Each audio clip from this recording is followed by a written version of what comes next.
तसं पाहिलं तर माझ्या आठवणीप्रमाणे बाबा दुसऱ्यांदा या ठिकाणी आलेले आहे.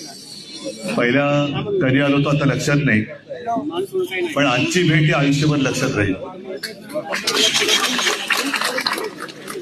आणि आपल्याला तर मी प्रथम भेटतोय. आपले आशीर्वाद घेण्याचं कित्येक दिवस मनात होतं. तसं मी विश्वंभरजींना बोललो पण होतं की मला यायचंय, बाबांचे आशीर्वाद घ्यायचे. आपलं बोलणं मी लक्षपूर्वक ऐकलं आणि त्यात आपण सुरुवातीला जे बोललात की तुम्ही, आता हे तुमचे शब्द आहेत म्हणून मी वापरतो, म्हातारपण स्वीकारायला तयार नाही. आजही तुम्ही प्रेरणा देतात आम्हाला. माझं मत आहे प्रेरणा कधीच म्हातारी होऊ शकत नाही.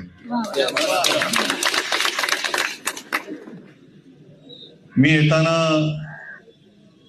एक सरकारी ताफा गेला, त्याच्यात जयंतराव तुमचे पूर्वाश्रमीचे नेते होते.